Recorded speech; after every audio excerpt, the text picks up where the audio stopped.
Magsisimula tayo sa isang katotohanan na marahil ay matagal mo nang nararamdaman sa kaibuturan ng iyong puso.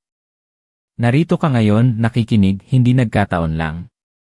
Ang bawat buhol sa iyong buhay, ang bawat pasanin, bawat tanong na walang kasagutan, ay may layuning dalhin ka sa sandaling ito. May isang dasal na aking natuklasan, hindi lang basta natuklasan kundi naranasan mismo sa aking buhay, na kung saan hindi ka panipaniwala ang mga buhol-buhol na problema sa buhay ay unti-unting nalalaglag, nalalabas. At namamangha ako sa bawat resulta. At ngayon, ipapaliwanag ko sa iyo kung paano ka rin makakaranas ng ganitong himala. Ikukwento ko ang isang bahagi ng aking buhay kung saan akala ko ay wala ng pag-asa, puro na lang buhol ang lahat. Dito ko natutunan ang kapangyarihan ng panalangin sa tagapagkalag ng mga buhol. Kung sumasalamin ito sa iyong kaluluwa, kung nararamdaman mong panahon na para kalagan ang mga buhol na matagal nang bumibigat sa iyong dibdib, manatili ka. Dahil ang susunod na mga minuto ay maaaring maging simula ng pinakamalaking pagbabago sa iyong buhay. Alam mo, may mga panahon sa ating buhay na parang nakatali tayo. Nakatali sa mga pangamba, sa takot sa hinaharap, sa mga pagkakamaling nagawa, sa mga relasyong nasira, sa mga pangarap na tila hindi na kailanman matutupad. Nakikita mo ba ang iyong sarili sa ganitong sitwasyon? Siguro pakiramdam mo, gaano mo man kalakas subukang kalagan ang mga tali, mas humihigpit lang ito. Mas lalo kang nasasaktan, mas lalo kang nanghihina. Hindi ka nag-iisa. Marami sa atin ang nakakaranas niyan. Ang pakiramdam na parang nasa isang madilim na silid ka, at kahit anong pilit mong hanapin ang ilaw, wala kang makita. Ang bawat hakbang mo ay puno ng pag-aalinlangan, bawat desisyon ay may halong takot. Tandang-tanda ko pa ang isang yugto sa buhay ko. Akala ko katapusan na ng lahat. Isipin mo, lahat ng pinaghirapan ko sa loob ng maraming taon ay tila gumuho sa isang iglap. Ang aking negosyo, na buong buhay kong pinangarap at pinagsikapan, ay biglang bumagsak. Sunod-sunod ang mga problema, parang pinagtripan ako ng tadhana. Sa loob ng ilang buwan, nawala ang aking ipon, nagkaroon ako ng malaking utang, at ang pinakamasakit sa lahat, ang relasyon ko sa aking pamilya ay naapektuhan. Ang dating masayahin kong pamilya ay napuno ng tensyon at lungkot. Bawat gabi, umiiyak ako ng palihim, nagtatanong kung bakit. Bakit ako? Bakit ngayon? Bakit ganito kasakit? Ang bawat pagtatangka kong lutasin ang problema ay parang nagdadagdag lang ng isa pang buhol sa tali. Mas komplikado, mas mahirap intindihin. Parang isang malaking bola ng sinulid na puro na lang gusot. Walang dulo, walang simula. Ang pakiramdam na iyon ng kawalan ng pag-asa, ng pagkabigla, ng panghihina ng loob ay isang tunay na kalaban. Ito ang buhol na hindi lang nakatali sa labas, kundi nakatali na rin sa kalooban mo. Unti-unti nitong sinasakal ang iyong pananampalataya, ang iyong kumpiyansa, ang iyong kakayahang makakita ng solusyon. Sa mga sandaling iyon, ang tanging gusto ko ay mawala, maglaho. Ang sakit ay napakalalim, napakabigat. Naniwala ako na talagang doon na matatapos ang lahat. Naniwala ako na hindi na ako makakabangon pa. At marahil, mayroon ka ring ganyang kwento, ganyang karanasan, na nagpapatunay na ang mga buhol sa buhay ay maaaring maging napakabigat, napakahirap dalhin. At doon nagsisimula ang sikreto. Marahil nagtataka ka na, ano ba itong dasal na sinasabi ko? Paano ito naiiba? Ito ay isang panalangin na hindi lamang humihingi ng tulong, kundi nagpapalaya. Ito ay panalangin na kumikilala sa kapangyarihan ng Diyos na lumalagpas sa ating limitasyon, sa Kanyang kakayahang kalagan ang bawat buhol, kahit gaano pa ito kahigpit, kahit gaano pa ito kagulo. Ang panalangin ito ay nakasentro sa isang napakalalim na pag-unawa, na ang Diyos ay hindi lamang tagapagbigay, kundi tagapagkalat. Siya ang gumugulo sa mga gusot, ang nagbibigay linaw sa mga malabo, ang naglalabas sa atin mula sa mga piitan ng ating sariling problema. Hindi ito isang magic spell. Ito ay isang pagkilala sa Kanyang soberanya, sa Kanyang walang hanggang pag-ibig, at sa kanyang kapangyarihang maglikha ng mga himala sa pinakamadilim na bahagi ng ating buhay. Ang dasal na ito ay nagmumula sa isang simple, ngunit malakas na prinsipyo. Ang buhol sa buhay ay madalas na resulta ng hindi lamang panlabas na problema, kundi pati na rin ng panloob na pagkakagapos. Mga takot na nakatali sa ating puso, mga galit na nakatali sa ating isip, mga pagdududa na nakatali sa ating kaluluwa. Kapag dinadasal natin ito, hindi lang tayo humihingi ng solusyon sa problema, kundi humihingi tayo ng kalayaan mula sa mga bagay na pumipigil sa atin sa loob. Kaya nga sinasabi kong ito ay hindi kapanipaniwala ang resulta, dahil hindi lang ang problema ang nalulutas, kundi ikaw mismo ang nagbabago, nagiging mas malaya, mas malakas, mas may pag-asa. Pero bago tayo magpatuloy, gusto kong itanong, nasaan ka man ngayon sa mundo, saang sulok ka man nanonood, nagre-resonante ba sa iyo ang mensaheng ito? Mayroon bang buhol na ngayon ay pumipigil sa iyong makahinga ng maluwag? Ibahagi mo sa akin sa comment sa ibaba, kahit isang salita lang, para malaman ko na magkasama tayo sa paglalakbay na ito. Ang iyong pakikibahagi ay nakakatulong ng malaki hindi lang sa akin, kundi pati na rin sa iba pang nakikinig, na malaman na hindi sila nag-iisa. Ang unang hakbang sa dasal na ito ay ang pagkilala. Kilalanin mo ang buhol. Hindi mo kailangang magpanggap na maayos ang lahat. Sabihin mo sa Diyos ang totoo, ang bigat na nararamdaman mo, ang sakit, ang pagkalito. Dahil madalas, ang unang buhol na kailangan nating kalagan ay ang buhol ng pagtanggi, ang pagpapanggap na malakas tayo, kahit sa loob ay durog na. Naalala ko, sa gitna ng pagkalugi ko, sinubukan kong magpanggap na okay lang ako. Ngumiti ako sa harap ng iba, nagsinungaling sa mga kaibigan, sinubukang ipakita sa aking pamilya na kaya ko pa. Pero sa gabi, sa dilim, bumubuhos ang lahat ng sakit. Hanggang sa isang gabi, hindi ko na kinaya. Lumuhod ako, at sa unang pagkakataon sa napakatagal na panahon, umiyak ako ng buong puso. Hindi ako humingi ng solusyon.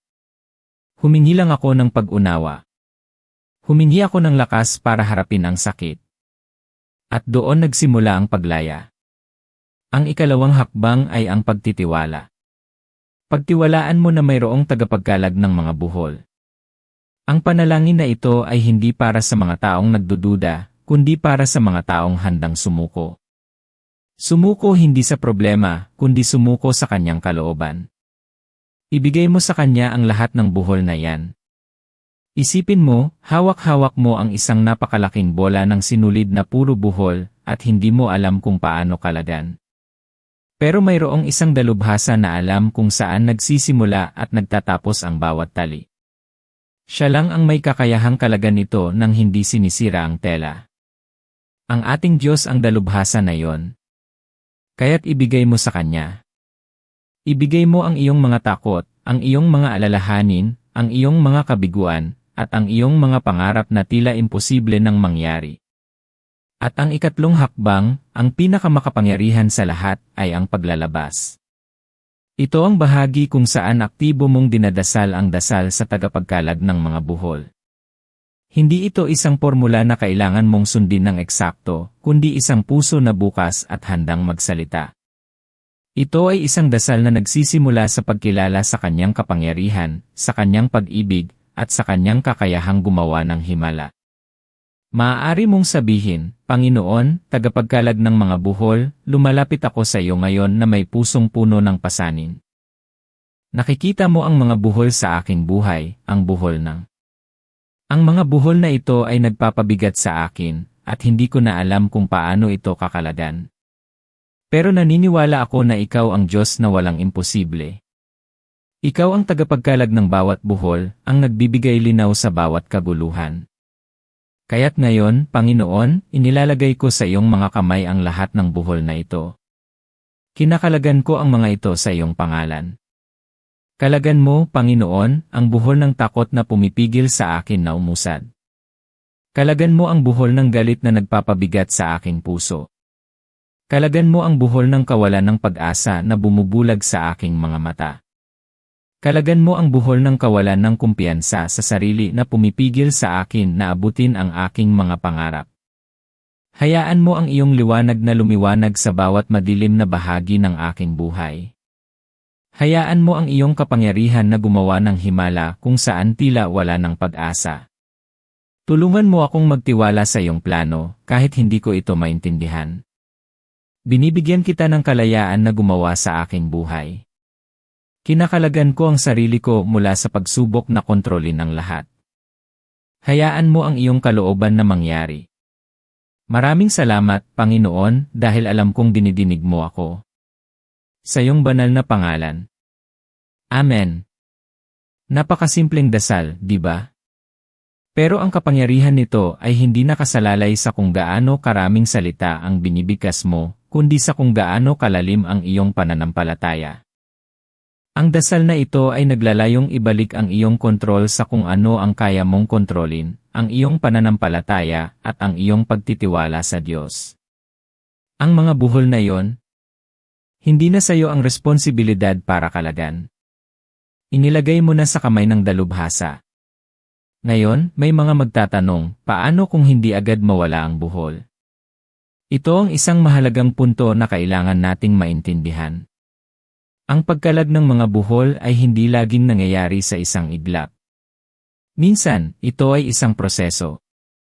Isipin mo ang isang napakakomplikadong buhol sa isang lubid. Hindi mo ito basta-basta mahihila. Kailangan ng tiyaga, kailangan ng tamang paghawak, kailangan ng tamang direksyon. Ang Diyos ay gumagawa sa kanyang sariling oras at sa kanyang sariling paraan. Ang mahalaga ay ang iyong patuloy na pananampalataya at pagtitiwala. Ang patuloy na pagdarasal, ang patuloy na paghahanap sa Kanya. Mayroon akong kakilala, si Aling Nena. Matagal na siyang nagtatrabaho bilang labandera. Sa kabila ng kanyang sipag, tila hindi nawawala ang kanilang kahirapan. Ang kanyang asawa ay nagkasakit at nawalan ng trabaho, ang kanyang mga anak ay nag-aaral at kailangan ng panggastos, at ang kanilang bahay ay nasira sa isang bagyo. Puro buhol, di ba? Sa sobrang dami ng problema, halos sumuko na siya. Isang araw, narinig niya ang tungkol sa dasal na ito sa isang kapitbahay. Sa simula, nagduda siya. Paano daw makakatulong ang dasal sa kanyang gutom na tiyan at sirang bubong? Pero sa desperasyon, sinubukan niya. Gabi-gabi, dinadasal niya ang dasal sa tagapagkalag ng mga buhol na inilalagay ang bawat problema sa kamay ng Diyos. Hindi agad nangyari ang himala. Pero may nagbago sa kanya. Naging mas payapa siya. Naging mas may pag-asa. At dahil dito, nakita niya ang mga pagkakataon na dati ay hindi niya nakikita. Isang araw, habang siya ay naglalaba, may nakita siyang patalastas tungkol sa isang scholarship program para sa mga magulang na gustong magkaroon ng dagdag na kaalaman sa pagnenegosyo. Dahil sa kanyang bagong pag-asa, naglakas loob siyang mag-apply. Nakapasok siya. Sa loob ng ilang buwan, natuto siya kung paano palagin ang kanyang maliit na serbisyo sa paglalaba. Nagkaroon siya ng mga bagong kliyente, nakabili ng bagong washing machine, at kalaunan ay nakapagpatayo ng isang maliit na laundry shop. Ang kanyang asawa ay unti-unting gumaling at ang kanilang mga anak ay nakapagtapos ng pag-aaral. Hindi siya naging milyonarya pero ang kanyang mga buhol ay nakalagan. Ang kanyang buhay ay nagkaroon ng kagandahan. Hindi ito dahil sa isang biglaang pagdating ng pera, kundi dahil sa pagbabago sa kanyang pananaw at ang pagtitiwala niya sa kapangyarihan ng Diyos na gumawa ng paraan. Ang kwento ni Aling Nena ay isang paalala na ang pagkalag ng mga buhol ay madalas na nangyayari sa pamamagitan ng pagbabago sa atin. Ang dasal na ito ay hindi lamang naglalayong baguhin ang ating sitwasyon, kundi baguhin ang ating puso, ang ating isip, ang ating pananaw. Dahil kapag nagbago tayo sa loob, nagbabago rin ang ating kakayahang makita ang mga solusyon, ang ating lakas para kumilos, at ang ating pananampalataya para maniwala. Ano ang pinakamahirap na buhol na kinakaharap mo ngayon? Pera, relasyon, kalusugan, trabaho, kalungkutan. Bawat isa sa atin ay mayroong ganyang buhol. At alam ko, minsan, napakahirap paniwalaan na may lunas pa. Na may pag-asa pa. Pero nandito ako ngayon para sabihin sa iyo na meron. Ikaw ay ginawa para sa isang layunin na mas dakila kaysa sa iyong mga problema. Ang iyong mga buhol ay hindi ang iyong katapusan, kundi ang simula ng isang bagong kabanata, isang patunay ng kapangyarihan ng Diyos na gumawa ng imposible. Ang proseso ng pagkalag ng mga buhol ay nangangailangan din ng aktibong pananampalataya. Hindi sapat ang manalangin lang at umupo.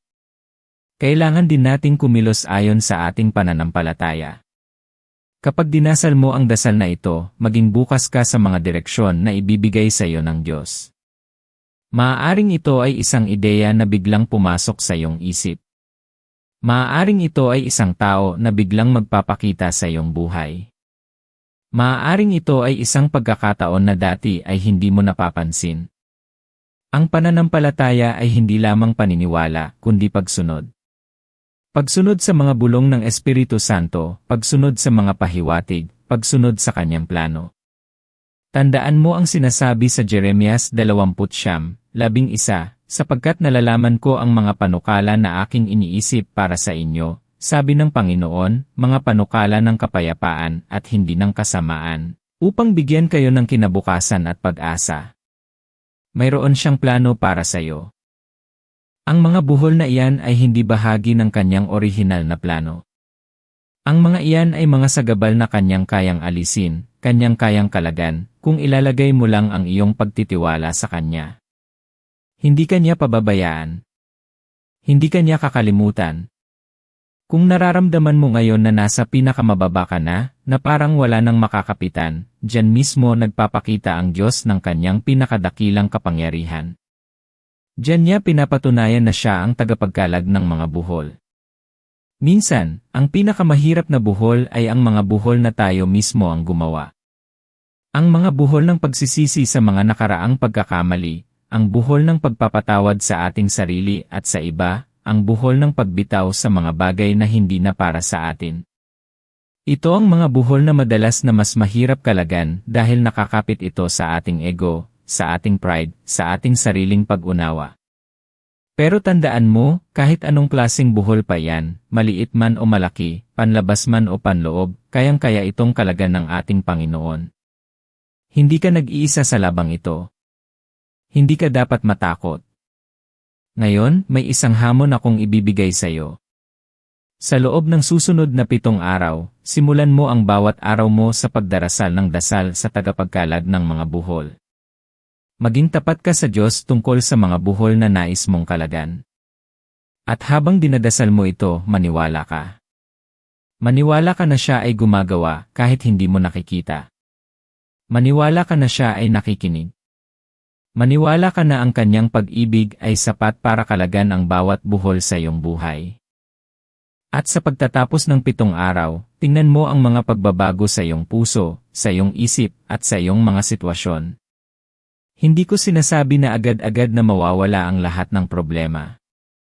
Pero sinisiguro ko sa iyo na mararamdaman mo ang kapayapaan na higit sa anumang pag-unawa, ang pag-asa na magbibigay sa iyo ng lakas para lumaban pa, at ang kaalaman na hindi ka nag-iisa. Ang iyong halaga ay hindi nakasalalay sa kung gaano karaming buhol ang mayroon ka.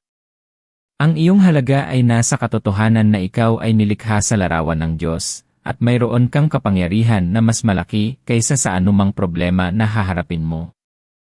Ang bawat buhol na kinalagan ay hindi lamang patunay ng kapangyarihan ng Diyos, kundi patunay din ng iyong katatagan, ng iyong pananampalataya, at ng iyong kakayahang makabangon muli. Hindi ka durog. Ikaw ay matatag. Hindi ka talunan. Ikaw ay isang mananagumpay. Kailangan mo lang paniwalaan yon. Nakatayo ka ngayon sa hangganan ng isang bagong simula. Ang mga buhol ay hindi mananatili magpakailanman.